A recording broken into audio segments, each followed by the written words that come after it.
Hey everyone, and welcome back to another episode of The Negotiation. In this episode, we speak with Daphne Tuijn, co-founder and CEO at Chaoly, a data insights and intelligence company based in Shanghai. We talk about why it's vital for companies to be data obsessed in China, innovations in the data and AI space in China, what growth hacking is, and why it's applied mostly to earlier stage startups, a typical customer journey in China versus that of a customer in the West, creating brand loyalty in China, and how a business can avoid data overload. Enjoy. I think what's important to know about the Chinese consumers is that the social confirmation is really important. Traditionally has been a lot of trust issues with the products that were delivered. And you expected something of a specific quality, and then when it got delivered, you were disappointed. So having someone else telling you that that the product is good is, I think, more valuable than anywhere else here. And what you see nowadays is that more and more of the social media channels obviously are also building in the shopping functionalities. Home to over 4 billion people, the Asia-Pacific region boasts one of the most powerful consumer markets on the planet. Not only is it home to half the world's under 30 population, but it's also home to more than half the world's internet users. It's a market no globally minded brand should ignore, but entering markets like China is no easy task. Just ask the likes of Microsoft, Google, Uber, and Facebook. Times are changing, and with the right partners, doors are slowly opening as more and more companies find success expanding into the markets of the Middle Kingdom. I myself spent 8 years in China, mostly as a venture capitalist, helping early-stage tech companies enter the Asia-Pacific market successfully. This show is dedicated to uncovering and examining successful China entry and growth strategies by interviewing the people behind those success stories. My name is Todd Embley, and welcome to The Negotiation, brought to you by WPIC Marketing and Technologies. Daphne, welcome to the show. Thanks for coming on today. Thanks for having me. I'm excited to be here. So let's start out, as usual, with a little bit of an introduction into who you are. And of course, how did you end up in China? Sure. So, as you said, I'm Daphne. I'm originally Dutch from a town close to Amsterdam. I'm the founder of Chaoly and webshop in China. And how do I get here? Gosh, I was first sent as an exchange student to Hong Kong, actually. And I completely fell in love with the region and with China specifically. So after half a year of studying and personal development, so to say, I decided that I really wanted to come back. Also, as a young girl, as long as I can remember, I wanted to become an entrepreneur and have my own business. And so I did have a few corporate jobs, the last one being a risk analyst at Royal Bank of Scotland, but it just wasn't for me. And so basically then I decided that I really wanted to combine the entrepreneurship and focusing on China. And that was actually at the time when Alibaba announced Tmall Global. So it would be easier for overseas brands to enter the Chinese e-commerce market. And then me and my former business partner realized it's going to be a huge opportunity. Let's focus on that. Awesome. Thank you so much. For the small number of people who may not know, why is data so important for 21st century businesses to be focused on? Wow. Yeah. Well, data is, I would say, extremely important, perhaps like for two things. On the one hand, it kind of allows you to make educated decisions, just instead of, basing your decisions on gut feeling. And I think especially in a country like China, or perhaps also the States, right? It's not easy to succeed.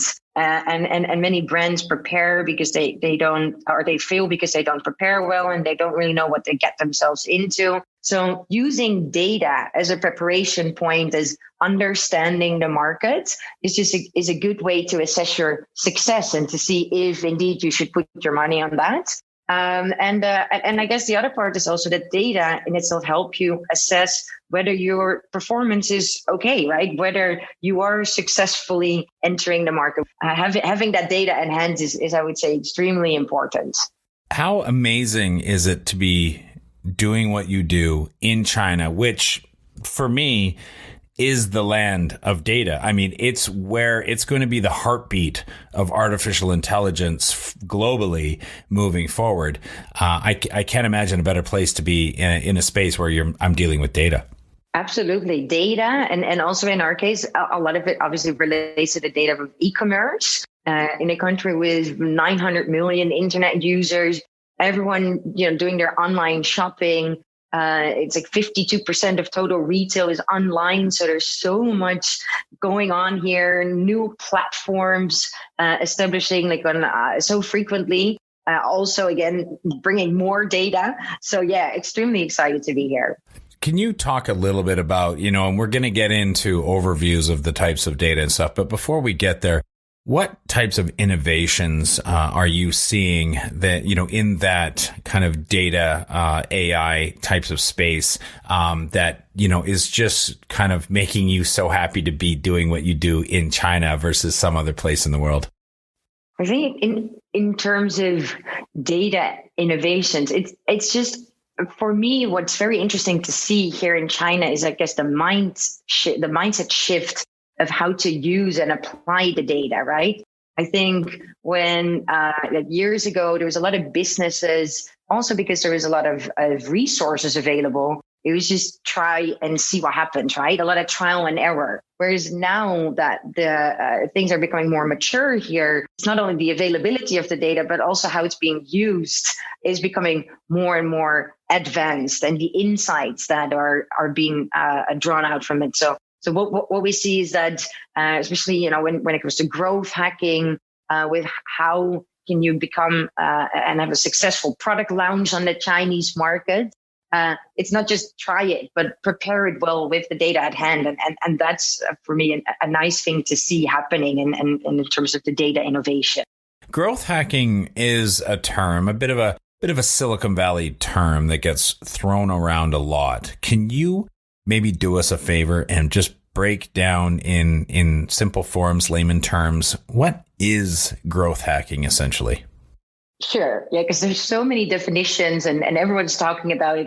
I guess indeed in Silicon Valley, and it's like this buzzword. But what it really comes down to, for me at least, is that it's a relatively simple way of trying and validating new things. So basically, it's a data-driven mini experiment where you start with an assumption and you, in a small micro experiment, see whether that assumption is valid based on data. So a very straightforward example is A/B testing, where you would have, for instance, two different banners or two different types of packaging for a product. And by showing that to similar target audience, you can then look at the data, what resonates best. And I think what's important to know is that it's okay to fail, right? So traditionally you had like this very big marketing budget and it would be spent perhaps on TV ads and now where you have perhaps also smaller budgets, you really break it down and you want to test small scale and you want to know if something doesn't work because that's good. Then, to not continue. But then there's also the small successes. And when something is a success in a small way, you can then scale it up. So yeah, data-driven mini experiments, start small and then scale up from there. Can you talk to us a little bit about why, we talked about it being a buzzword, right? A Silicon Valley buzzword. Why is it such a buzzword? I mean, I'm it's a bit of a leading question because I think I have a good idea of why, having worked in kind of the early stage tech realm for quite a while. But can you speak a little bit towards startups, right? And they are growth hacking all the time, all day long. How does growth hacking apply so directly to early stage companies' formation? Yeah, well, because the growth hacking applies where you really work with the MVPs, right? With the minimum viable product. And perhaps there's not even a product yet. So when we work with startups, but even also with like the corporate, like innovators and incubators, then if you want to test a new product or a new service, you're going to want to have it in front of the people before you even developed it yet to get their input and get their feedback and see how they respond to it. You show the products already to a consumer with mock-ups. The product doesn't even exist yet. And then with the data that you get in, you will then iterate and make your changes accordingly. So with the startups, having smaller budgets and not having that much time also at hand. You want to have short sprints, get it in front of the target audience, the sooner the better, and incorporate the feedback from there. And I guess that's what growth hacking and the mindset facilitates. Mm-hmm. Would you agree? Oh, absolutely. I mean, it's a, the build, measure, learn cycle that was made famous by the Lean Startup Machine of build something, anything. But the point is build the thing that you can learn from. And that means, anything that can give you data, right? And so you want to focus on getting data. You want to focus on clean data. You want to focus on data that gives you answers, and not necessarily end game answers, but the answer to what the next experiment should be. And then you just like rinse and repeat and rinse and repeat. And that way, as a startup, you're never, or at least as few times as possible, guessing what to build next. And then it's because it's an old adage, especially in startup, measure what they do, not what they say. And that's where the data comes in. Yeah, no, absolutely. And I think also what you're right is that the building to test and measure, a lot of people have the mindset that there needs to be a real product, right? It needs to be already finalized because otherwise you can't show. But I think there's even Alibaba with Tmall Innovation Center, they did this really cool project with Snickers where it was about what should be the next new flavor. And instead of having that produced, they just had some crazy flavors and they showed the banners in front of the people on the Alibaba platform. And then the spicy flavor was the most popular one. And that was the one that was then actually produced and is now available in all offline stores as well. So the product doesn't need to physically be developed in order to put it in front of the people. That's right. I mean, and, once you have some attention, you can start to mine that attention via reaction and sentiment. And, this is the types of data that one can start to collect. So may I ask you, could you give us a bit of an overview of the types of data that are available in China and maybe how they differ from other parts of the world in their form or their forms of collection, the modules, the modes in which you collect that data? Yeah, sure. So I would specifically focus on the e-commerce and marketing data because that's the experience and the background. So there's so much. And so robust. There's so much of it too. That's the thing. There's so much of it. Yeah. So I think that's also in China, the issue is not the availability of the data. I'd say perhaps also on the contrary, there might be even too much data. And what they say, data is the new oil, but similar to oil, data needs to be refined in order for it to be used, right? They're usable. So I think when it comes to the data that we normally look at, you're going to want to have that funnel where you start with an overall overview of the categories or the industry. You want to understand how does the overall market size, but also data related to specific categories on the e-commerce platforms, Alibaba being the biggest ones. So that's more on the e-commerce side of it. And obviously that's a publicly available data. And when you're talking about marketing tools, they're not just on the e-commerce platforms, but also the social media channels to see what are the brand accounts doing, what are the influencers. So that's also related to the engagement and the brand awareness. How it differs is that in China, we work with a lot of closed ecosystems, which is very frustrating at times, but it's very difficult that way to track conversion when there's different platforms being involved. So in the West, we're very used to having Facebook, Instagram, your website, everything's integrated, right? You have your pixels, you can do the retargeting. However, in China, there's the closed ecosystems, meaning that if you use a social media channel, for instance, WeChat, but you're using the e-commerce system on Alibaba, then these two can't communicate. So there's no flow of data. And then you don't know who of your followers on WeChat actually ended up buying your product. So it's always the data game is to see how can you get that unique identifier and link the different ecosystems. But I guess that's the biggest difference, really. Yes, exactly. I mean, you're speaking about something that I remember I used to call it walled gardens, right? Even just looking at e-commerce, the way that Google made a lot of money off of purchases on Amazon because the path was do the Google research on what to buy on Google. and then go over and purchase on Amazon, and then Amazon would feed revenue share back to Google. That, even back in the day when Baidu was very relevant, Alibaba, they would block search results on Baidu so that Baidu wasn't able to get in on the revenue, and they were kind of cut. You would go up into the Baidu environment, do your product research, and then you would have to actually exit the Baidu environment and go back up into an Alibaba environment and then make your purchase, or a Jingdong or something, and make your purchase then. And so they're just kind of like cutting each other out. Yeah. And that also shaped the customer journey, right? Because you're totally right. So where we were used, I think now more and more your customer journey start perhaps on Amazon. But for a very long time, for me, it was just starting at Google. If I wanted to buy anything, that was my first stop. And then from there on, my customer journey continued, perhaps to e-commerce platforms. In China, indeed, that wasn't the case. So the customer journey here, especially if you have a very strong purchase intent, it's just directly on your Tmall, your Alibaba app. And that's where you start searching, and that's where you have your keyword bidding, and you have all the advertisement tools built in their ecosystem. So Baidu wasn't able to take a part of that. Yeah, and if you wouldn't mind, maybe you could step back. You touched on it, the customer journeys. I wanted to talk a little bit about customer journeys. I'm inspired to talk about customer journeys right now.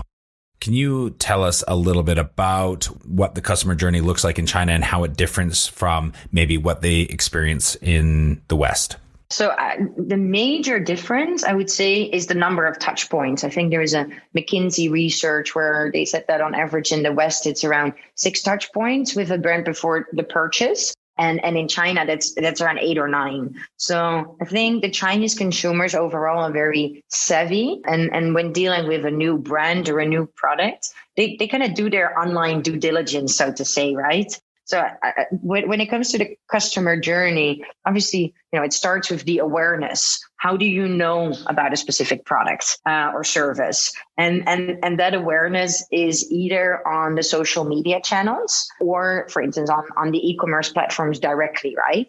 Forms of keywords and paid advertisements. And I think what is important to know about the Chinese consumers is that the social confirmation is really important. There traditionally has been a lot of trust issues with the products that were delivered. And you expected something of a specific quality, and then when it got delivered, you were disappointed. So having someone else telling you that that the product is good is, I think, more valuable than anywhere else here. So either your friends or family or in your direct circle, but also the influencers, which you call KOLs, the key opinion leaders in China, are extremely important. So if they promote a product, then you would see a very high result in that. And the Chinese consumers want to understand more about also a bit how serious you are for the Chinese market. So if you're a new brand, even though they would buy on the Alibaba platform, because that's where you have your consumer protection, they'd still see, are you active on social media channels? Do you have a Chinese website? So there's a lot of touch points. They do their research. And what you see nowadays is that more and more of the social media channels obviously are also building in the shopping functionalities. So even Douyin, TikTok has announced that you're able as a brand to have a flagship store. So it's important. It's interesting, I would say, to see how the customer journey might change. I did want to ask a question about loyalty and the importance of loyalty. I know that this is definitely something that is uber important in China. Can you talk about just, even from your perspective, the data around and what you've seen as far as brand loyalty, product loyalty? How hard is it to get? How hard is it to keep? Interesting topic. Yeah. Brand loyalty, I think in China it's a major topic, right? For brands. I mean, all of us know that the cost of acquisition for a new customer is extremely high, right? So you're going to only through longer time and repetitive purchases are really going to make a profit on a customer. But how do you get them back? I think what we see from working with the brands is, and this is like a common theme in China, where do you go for short-term wins versus a more long-term focus? So particularly when you're working with Chinese partners, like a Tmall partner, who want to have like a high revenue, they might take a strategy that is not very sustainable in the long run. So when you do, for instance, heavy price cutting, right? China is a country where the Hongbaos, the discount coupons, it's a popular game. Consumers are always looking for a bargain.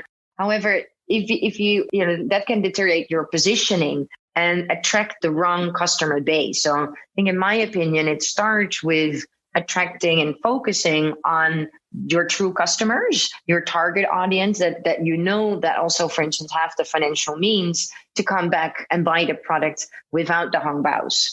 And this relates to which key opinion leaders, which influencers you work with, right? What is their fan base, and are they only here to buy once because it's at a discount, or do they have the potential to come back? So it starts at the beginning, I would say, the recruitment of your customer. Yeah. Tell us a little bit about that world of, the key opinion leaders, just because, over here in the West, the Kardashians and Kylie Jenner and, some of these people, and they're very famous and they have a lot of followers. That is the tip of the iceberg. I mean, that entire world just goes bonkers when you start talking about it when it comes to China.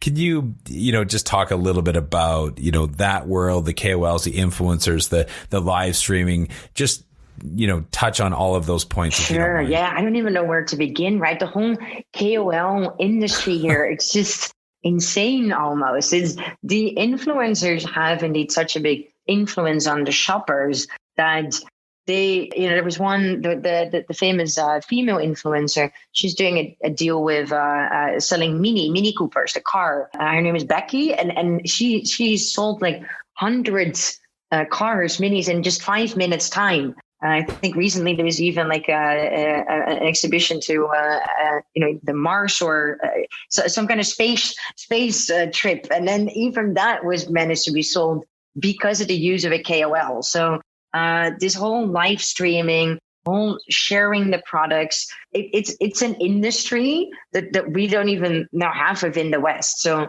they have their own agents, obviously, they have their managers, and depending on the follower base and how good they're doing, then they're earning so much money because it's a commission on sales as well.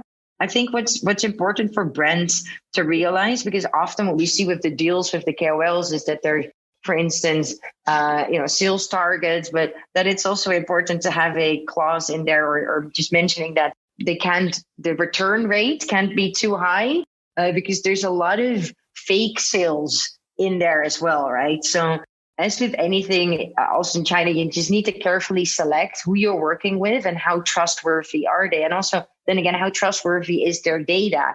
Yes, they might have a lot of sales with previous campaigns, but also look at the returns and see what was actually the net effect of a campaign. But live streaming is here. It's a bit like what we had when I was younger with Telcel, right? Just television and someone promoting products. And this is just an ongoing thing where you have whole farms with I don't know how many phones all live streaming the same person at the same time to get the biggest reach out there. I would imagine, given the amount of data, the access to the data, that there might actually be a problem of too much data. Can you talk a little bit maybe about data overload? What do you do to ensure that brands are able to solve that and not fall into the trap of just being smothered and under an avalanche of data? Yeah, because there's just so much data out there that it's hard to know where to start. What we want to make sure is that we combine the different data sources, both the publicly available data as well as the store backends data or any campaign related data, and then have that in a very easy to understand, clear dashboards. So that almost automatically, from looking at the dashboards, you would see what are the insights, where to make adjustments on a campaign level, for instance. So I think having the data in a way that it's easy to understand and interpret is important, and ideally in one source instead of all the different data sources, all the different backends, have it in one central location. That makes it easier and less time consuming to analyze. But still, even then, you see that a lot of brands and but also team up partners or marketing agencies, they don't necessarily have the resources to analyze it. Because you can look at the data, but ultimately data in itself, it's just a snapshot. You always want to have a look at, how do I perform against the same time period last year? So your own, your personal development or the brand's development. And of course, you like to benchmark industry-wide and your top performance. I mean, if you have the ambition to be the number one or the number two in a category, you need to understand how well is the current top performing so that you can set that as your goal, right, to work on. I think it's important to then, when you look at the data, the next part is, well, what are we going to do next? Should a company ever stop collecting data? No, well, I think a company should carefully. So I think that a big risk or pitfall is that it's not about the quantity, right? So because there is so much data, I think it's more important to understand and start with, what are your business questions, right? So whenever we work with a brand, it's like, what would you like to know? What are your biggest challenges right now? What's your objective? What's your goal overall? And how can then data help you to achieve your goals? So oftentimes people are just like, oh, nice, this is another data tool, or, oh, there's more data available there. But it's not necessarily the more, the better. It's constantly looking at, what are my business questions? What are we trying to achieve? And then see if data is missing, of course, or then you can enrich your data source. But so in terms of, don't stop collecting data, but perhaps stop adding new sources just for the sake of having more data. Right. I think that's a very astute point. I remember back in the day, we used to say, like, try to collect data, but then you can't argue with data. However, if you want a better answer, ask a better question. So if you want better data, or the data isn't what you were hoping for, don't blame the data, blame the collection technique. Absolutely. Yeah. And I think what we often encounter is that, we ask questions, there's a brand then having different, they're selecting between different data providers. And we always would ask the question, well, what are you trying to achieve with it? Indeed, what are the questions that you want to have answered? And oftentimes when we ask this, there's silence. They go like, I just had the task to select a data provider, but I'm not necessarily sure, like, where are we getting with the data? So I think that should be your starting point with your questions that you want to have answered. So when it comes to gathering data, especially in a place like China, what kind of technologies, softwares, apps do you have at your disposal there to collect data? Again, also in this case, it comes down to which question do you like to have answered, right? So, right. For instance, when we're doing like a larger growth hacking project or like a 15-week program, we first start with the customer discovery, right? So you want to understand your customers better in order to then provide services or products that the customer needs, right? That is solving their pain points. So when it comes to understanding the pain points of a customer, we normally use a few survey tools. They have a large option or large reach, and they have the option to target very specifically, right? So if you want to have the answers from a mother with a child in a specific age category living somewhere, so you have all those tags that you can use. So survey tools is really more to understand and have an idea of the customer discovery phase to understand their pain point and the customer challenges then. And the tools that we would then use next to kind of validate if the product market fit, right? If you have a potential solution in mind, if you want to launch a new tea or a cookie or a candy bar, or then we would more use either the e-commerce platforms, because that's where you can get a lot of data. You can target, for instance, visitors of the competing stores and get their customer profiles. And this is very insightful. So you then understand, well, female, male, where are they based, but also preference of their spending and income levels. So it's an interesting tool to gather data. There's a few, I would say, also free and publicly to use tools. I'm afraid all of them are in Chinese, but again, I'd be happy to put that in the post. So If you want to do some preliminary, research on the market, or then you could use these tools and see, well, what are the keyword searches? How many people are looking for specific products on specific platforms? So happy to share some of the data tools that we use. Okay, great. Thank you. I appreciate that. Where do companies go wrong or make mistakes in your experience in trying to leverage data?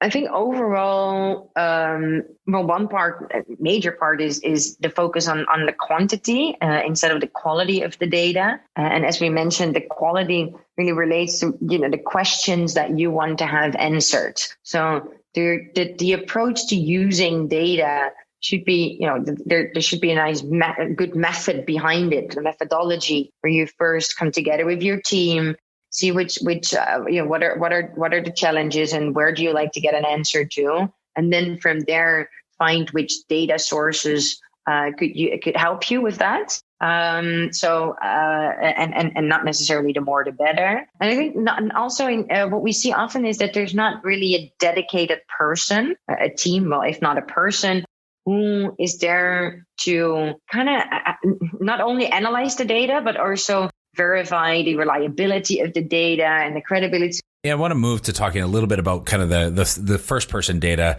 types of data that you collect yourself. And, we did talk a little bit about, if you want a better answer, ask a better question. So let me ask you this. What kind of first person data are you trying to get? What are those good questions? And I realize that the answer could be, well, it depends on the brand and the product and that. And I get it in the platform that you're trying to mine from. But, maybe you can speak a little bit to what are your favorite questions to help brands ask so that they can get those really good answers?